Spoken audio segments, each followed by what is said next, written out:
Bagi sebagian masyarakat awam, kalajengking dikenal sebagai hewan berbahaya. Sebagian orang bahkan menganggapnya sebagai hama, sehingga tak jarang hewan ini sering dimusnahkan. Namun ternyata tidak sedikit orang yang mencintai hewan ini. Meski berbisa, kalajengking ternyata dipelihara dan dirawat oleh para anggota komunitas pecinta kalajengking Indonesia ini. Salah satu anggotanya, Wahyu, sudah kurang lebih 2 tahun hobi memelihara kalajengking. Berawal dari rasa penasaran, ia kini semakin menyukai hewan ini.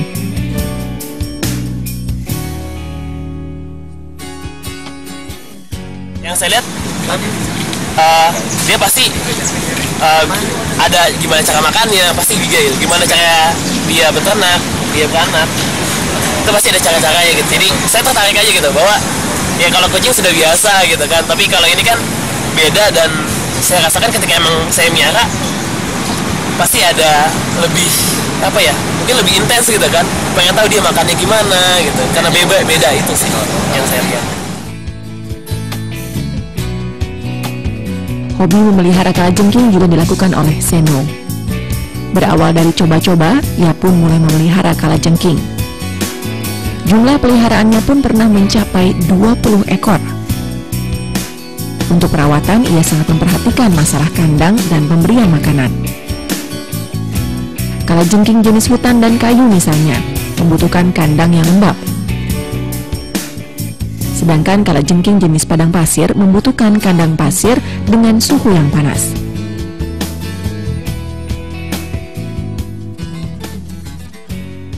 Terus untuk pakannya jangkrik, cicak, serangga-serangga kecil gitu. Itu juga seminggu 2 kali, 3 kali lah. 1 ekor jangkrik untuk 1 kalajengking dewasa ini. Para pecinta kalajengking ini pun sadar semua jenis kalajengking memiliki bisa. Namun tingkat bisa yang dimilikinya berbeda-beda. Umumnya bisa kalajengking lebih berfungsi terhadap serangga. Kebanyakan sengatan kalajengking tidak berbahaya bagi manusia. Nggak takut disengat ya? Resiko miara sih mas kayaknya. Resiko miara lah ya, kalau Ji udah tahu ya Ji. Ketika saya beli, saya cek dulu gitu, bisanya setinggi mana sih gitu. Kalau emang bisanya mematikan, ya saya mungkin berpikir berkali-kali lah gitu. Tapi ternyata ini bisanya cukup menengah ke bawah. Jadi ya sudah gitu. Jadi paling kalau di antuk, kalau nggak luka bentol atau sedikit demam gitu kan. Nah ternyata untuk sampai saat ini ya sudah 2 tahun miara tidak disengat gitu.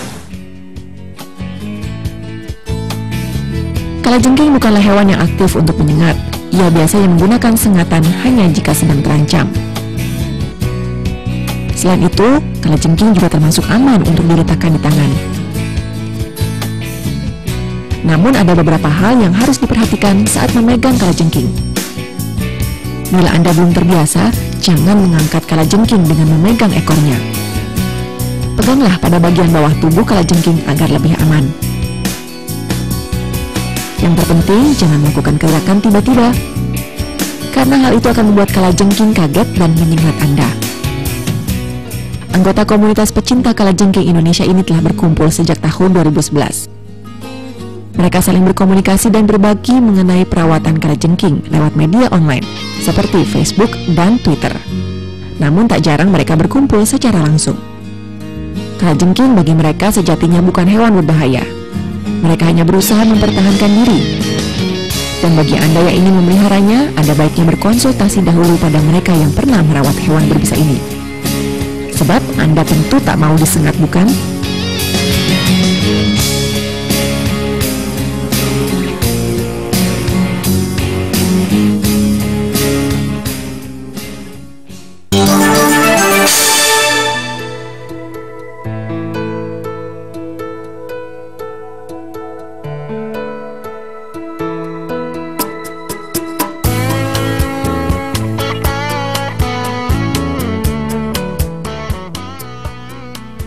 Gambar-gambar ini merupakan hasil kreasi anak muda Indonesia. Mereka yang tertarik pada seni dan budaya berkumpul di komunitas ini, Komunitas Bentara Budaya. Perbedaan latar belakang, jurusan, dan pendidikan tidak membuat mereka canggung berkreasi. Komunitas ini menjadi wadah bagi mereka untuk mengenal dan melestarikan budaya Indonesia. Meski terbilang baru, komunitas ini sudah melakukan banyak kegiatan workshop, seperti workshop perkusi, fotografi, kursus tari daerah, karawitan, dan paduan suara. Berbagai kegiatan itu dilakukan di Bentara Budaya Jakarta. Salah satu acara yang juga rutin dilakukan komunitas ini adalah Gambar Bareng Bentara Muda. Penggagas acaranya adalah Kondang Yana atau yang akrab disapa Kias. Berbekal kemampuan seni dan desain yang dipelajari dari kampusnya, Kias membagikan ilmu kepada peserta lain.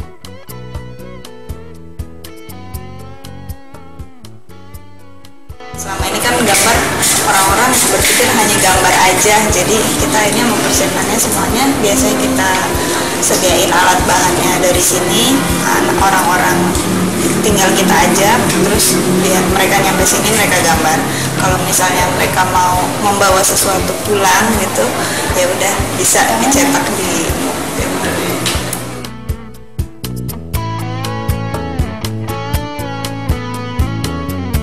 Kegiatan menggambar dipilih karena mudah dan dapat dilakukan siapa saja. Peserta dapat juga menuangkan ide-ide kreatif mereka dalam media apapun.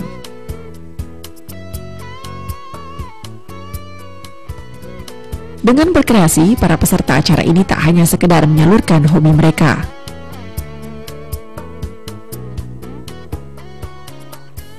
Dirasakan apa sih setelah ikut?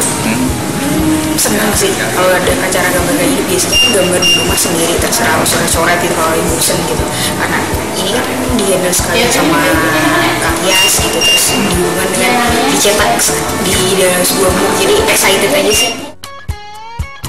Mengikuti kegiatan menggambar ini, apa sih yang dirasakan? Banyak sekali sih. Yang pertama saya bisa tambah wawasan ya dalam bidang desain atau rupa, terus di media-media yang nggak umum juga ya, di MOOC. Terus selain juga saya memang nikmat seni. Nah dari sini bisa malah muncul ide-ide baru juga, mungkin bisa juga buat usaha ya di tempat saya gitu. Bisa ikut dokumentasi, ikut souvenir segala macam. Kegiatan seni seperti ini diharapkan menjadi wadah memancing kreativitas anak muda terhadap seni budaya Indonesia. Sebab di tangan generasi muda lah seni dan budaya bangsa akan terus berkembang.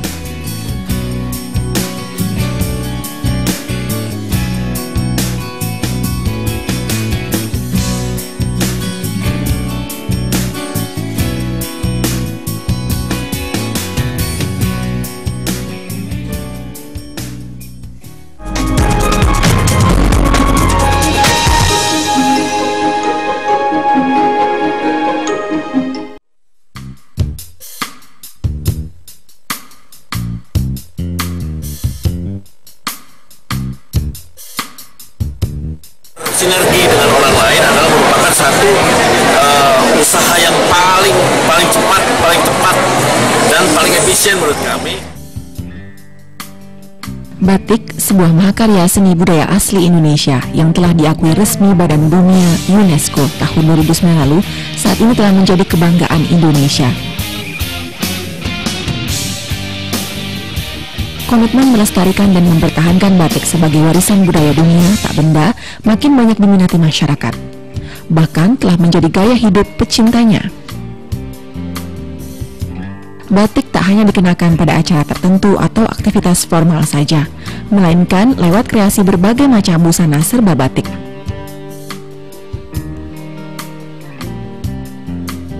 Berlatar kecintaannya pada batik dan semangat melestarikan mahakarya negeri ini, Samsudin Dakman, pengusaha konveksi asal Tangerang, Banten, membuat terobosan baru, mengembangkan jaket batik. Cara pembuatannya pun berbeda. Jadi keprihatinan apalagi batik ini akan diambil oleh bangsa lain, contohnya Malaysia. berpikir, dan pengusaha-pengusaha batik juga mungkin yang lain berpikir bahwa apa sih sesuatu yang harus kita tonjolkan di dalam mereka memperkenalkan batik ini. Akhirnya kami membuat batik sport, ya, jaket batik sport untuk ditunjukkan pada saat pertandingan bola final waktu itu antara Indonesia Malaysia. Bahkan kami ke Malaysia ke sana untuk menunjukkan bahwa ini Indonesia punya batik gitu.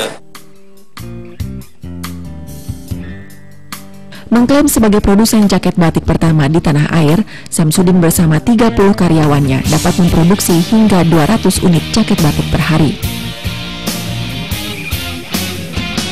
Samsudin menyadari pentingnya pengembangan segmen pasar dan ekspansi jejaring bisnis sebagai wadah penguatan industri batik nasional. Oleh karena itu, ia mengikuti pesta wirausaha yang beberapa waktu lalu digelar di Pekan Raya Jakarta.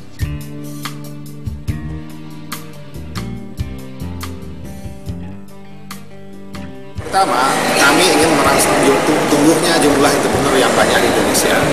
Yang kedua, mereka yang sudah mulai berwirausaha tentu butuh ilmu, butuh cara-cara bagaimana dia mengembangkan usahanya. Itulah mereka kami kumpulkan di sini untuk dapatkan itu semua. Karena di sini semua apa yang mereka butuhkan ada. Karena dalam 3 hari ini ada kurang lebih 40 pembicara.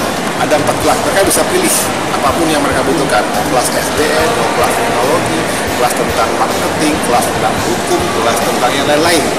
Jadi one stop shopping lah. Jadi dari seluruh Indonesia mereka datang, pula mereka dapat bekal yang penuh untuk mereka menjalankan bisnisnya di daerah masing-masing. Ajang ini sengaja digunakan Samsudin untuk menjaring kenalan sekaligus mengembangkan pangsa pasar jaket batik. Untuk produk jaket batiknya seperti lakon, dijualnya mulai dari kisaran harga Rp600.000. Sementara brand Mikot, ia patok Rp1.000.000. Meski harganya di level premium, Samsudin memastikan kualitas produknya eksklusif dan elegan. Bahkan kini ia pun kerap mendapat banyak pesanan dari mancanegara. Bahkan dari beberapa negara sekarang sudah mengincar bahwa ini jaket ini akan menjadi tren di dunia ini, Pak. Kami kedatangan dari Prancis, dari Belanda, ya, bahkan dari Kuwait sendiri juga sudah mengapresiasi bahwa batik ini akan menjadi satu nilai yang lain untuk budaya Indonesia. Selain budaya Indonesia juga mereka merasakan hal yang berbeda juga dengan produk-produk yang mereka pakai yang biasa ini, gitu, Pak. Biasa pakai jas dengan pakai jaket kan, wah, berbeda, jadi lebih humble.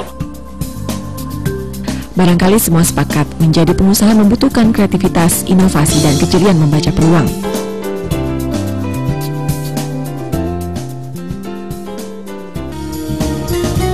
Banyak cara menunjukkan kecintaan dan kebanggaan terhadap budaya bangsa. Samsudin dengan jaket, lakan, dan mikotnya telah membuktikan melestarikan batik juga membuka peluang usaha. Berjejaring demi kemajuan bersama, sekaligus wujud berpartisipasi pada pengembangan jati diri bangsa.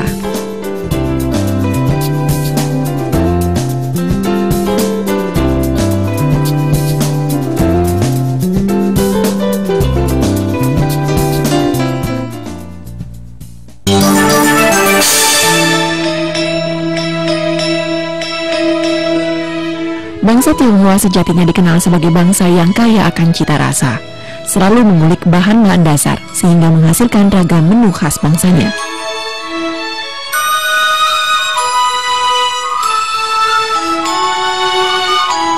Sejak awal mula masuk ke Indonesia, bangsa Tionghoa terkenal akan sumbangsinya dalam bidang kuliner. Di daerah Pasar Lama Tangerang contohnya, ada 2 jenis kuliner yang sudah puluhan tahun digemari hingga kini, yaitu nasi uduk encim Sukaria yang sudah berjualan sejak tahun 60.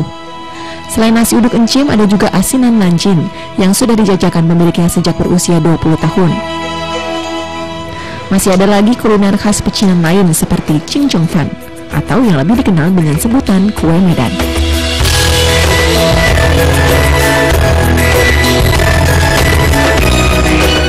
Cincong ini kue khas Medan.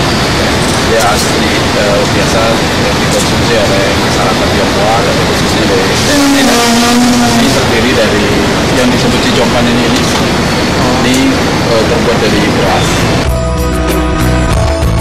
Sajian cincong fan ini dapat dinikmati dengan kuah manis atau pedas, atau bisa juga digabungkan keduanya.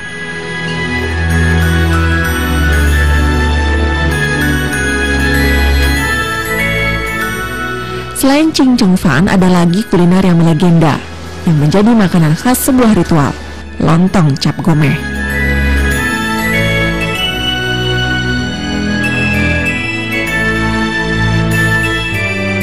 Lontong cap gomeh itu sebenarnya zaman dulu itu dibikin oleh orang-orang zaman yang Cina-Cina zaman dulu yang sudah tua, nenek kita gitu atau apanya.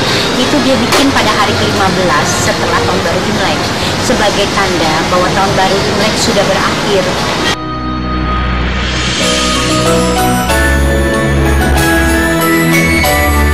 Isi dari lontong cap gomeh hampir menyerupai lontong sayur pada umumnya. Hanya saja beda pada lauk ayam yang ditambahkan. Dengan ayam memang, tapi ayamnya mereka sebutnya sebagai ayam kukang.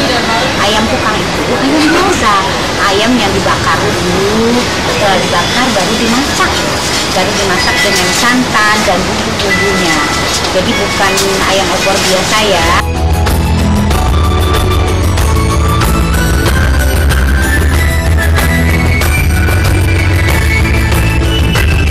Dan masih banyak ragam kuliner lainnya yang masih bisa dirasakan hingga saat ini.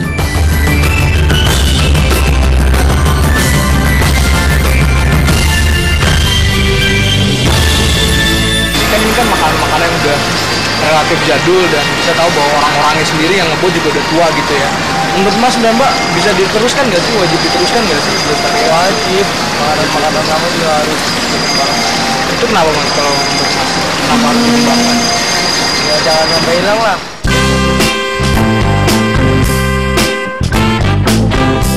Sebuah cita rasa memang ampuh terbukti akan menyihir para penikmatnya untuk terus dicari dan dicari. Meskipun sudah berusia puluhan tahun, ragam kuliner khas pecinan terbukti masih eksis di mulut orang Indonesia. Alangkah indahnya jika cita rasa ini dapat diteruskan kepada anak cucu kita.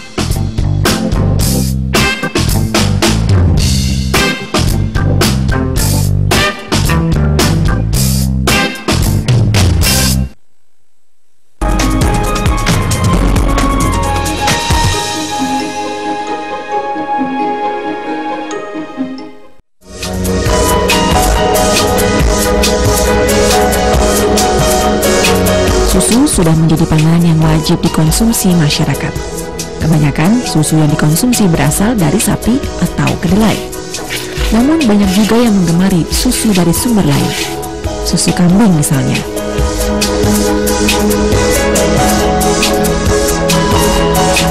Selain mengandung nilai gizi yang tak kalah dari susu sapi, susu kambing juga memiliki sejumlah khasiat untuk kesehatan.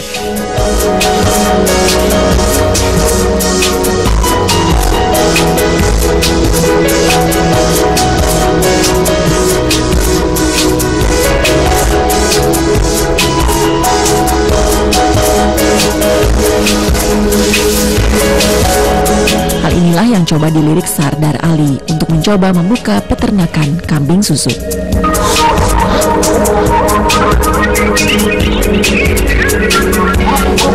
Memulai usaha dengan 3 pasang kambing etawa di tahun 2004, kini Sardar memiliki 135 ekor kambing etawa.